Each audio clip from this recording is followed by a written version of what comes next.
সুদের, ঘুষের, অনিয়মের ছিঁড়া টাকা মানুষকে দিয়ে জিতে এসেছেন আপনি। আপনার ছেলে অনেক চালাক, ছিঁড়া টাকাটা চালাই দিয়েছে। আপনার ছেলে অনেক চালাক, একটা বেগুন বেশি করে নিয়ে এসেছে। আপনার ছেলে অনেক চালাক, অন্যের দেখে পরীক্ষায় দেখে 100 মার্কস পূর্ণ করে এসেছে। আপনার ছেলে তো আপনার কাছে চালাক, আপনি ওকে এনকারেজ করতেছেন, উৎসাহিত করতেছেন না? তাহলে আপনি কোন ধরনের মা বাবা? এটা কি হালাল নাকি হারাম? মাত্র 2 জনের মধ্যে যুদ্ধ হচ্ছিল, যে যত টাকা দিবে তার চাকরি আগে হবে। তো মা আনন্দের সাথে হাস্যোজ্জ্বল মুখ নিয়ে বলছে, পরিশেষে আমি আমার গহনাটা বিক্রি করে দিয়ে 1 লাখ টাকা বেশি দিয়ে সওয়ালের চাকরি দিয়েছি।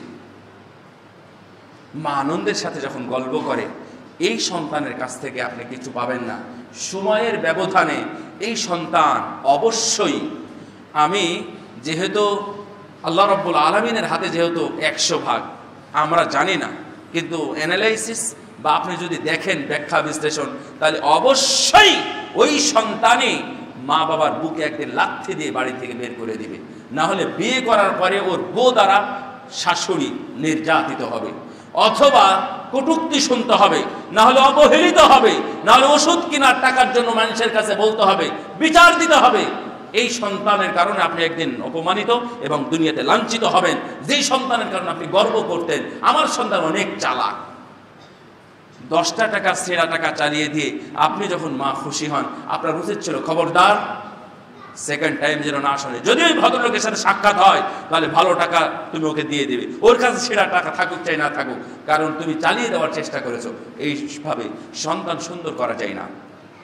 আপনি শুনবেন উমর ইবনে আব্দুল আজিজ রাহিমাহুল্লাহর কথা। উমর ইবনে আব্দুল আজিজ রাহিমাহুল্লাহর কাহিনীটা আমি একবারে ছোট্ট করে বলবো, যে আমিরুল মুমিনিন মারওয়ান বিন আব্দুল আজিজ, ইন্না উমর ইবনে আব্দুল আজিজ আনজাবা 11 ওয়ালাদান ওয়া তারাকা 18 দিনারান। ছোট্ট কথা শুনে রাখেন। উমর ইবনে আব্দুল আজিজ যখন মারা যান, তখন উনার 11টি সন্তান। কতটা বললাম?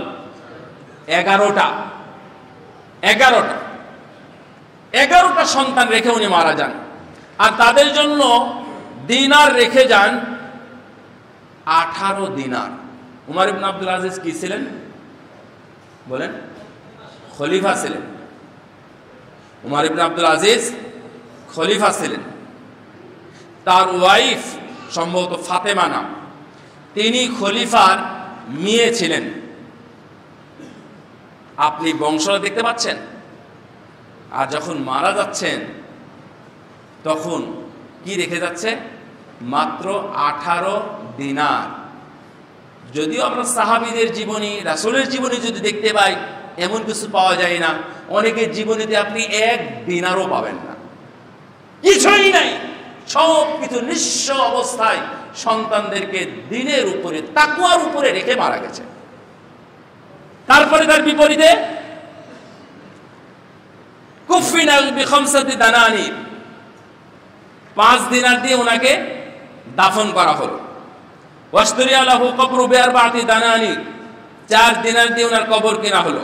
ওয়াসআল বাকি আলা আবনাইহি, তার সন্তানদের মধ্যে বাকিটা বন্টন করে দেওয়া হলো। তাহলে 9 আর 9 দিনার কাজে লাগিয়ে দিলেন দাফন কাফনে, আর 9 দিনার থাকলো কয়জন সন্তান? 11 জন সন্তান। এটা কিন্তু সত্য কথা, ঐতিহাসিকভাবে এটা সত্য প্রমাণিত, এবং এই বিষয়ে কেউ কোনো ইখতিলাফ করেননি। ওয়া হিশাম ইবনে আব্দুল মালিক, আব্দুল মালিকের আরেকজন সন্তান হিশাম, উনিও খলিফা ছিলেন। হিশাম খলিফা ছিলেন, আব্দুল মালিক খলিফা ছিলেন। হিশাম ইবনে আব্দুল মালিক আনজাবা 11 ওয়ালাদান, তিনিও 11টা সন্তান রেখে গেছেন। ওয়া কানা নাসিব কুল্লু ওয়ালাদিন মিন তারকিহি মিলিয়ন দিনার, এক একজন সন্তানের 10 লক্ষ দিনার ছিল, 10 লক্ষ দিনার। কিন্তু খুব খারাপ বিষয় হলো, লাকাদ রাআইতু ফি ইয়াওমিন ওয়াহিদিন আহাদ আবনাই উমর ইবনে আব্দুল আজিজ ইয়াতাসাদ্দাকু বিমিয়াতি ফারসিন লিল জিহাদ ফি সাবিলিল্লাহ। আমিরুল মুমিনিন আমি আপনাকে কি বলবো, আমি দেখেছি উমর ইবনে আব্দুল আজিজের একজন সন্তান আল্লাহর রাস্তায় জিহাদের জন্য 100টি ঘোড়া দান করছে। সুবহানাল্লাহ। কত দিনার, মানে ভাগে মোটামুটি 1 দিনার পেয়েছিল, 1 দিনার থেকে 100টি ঘোড়া আল্লাহর রাস্তায় দান করছে আমি দেখেছি।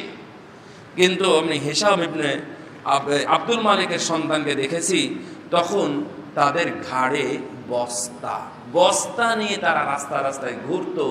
আমি এটা দেখে শেষ করেছি। তার মানে একজন রেখে গেছিল কি টাকা পয়সা, আর একজন রেখে গেছিল তাকওয়া। তার মানে ওই দিনারটা বাদ দেন, মূলত উনি দিনার করে রেখে যাননি, মূলত তাকওয়ার উপরে রেখে গিয়েছিলেন, কল্যাণের উপরে রেখে গিয়েছিলেন। উনি নিজে কল্যাণের উপরে ছিলেন, সন্তানদেরকে রেখে গেছেন, আলহামদুলিল্লাহ ভালো সন্তান হয়েছে।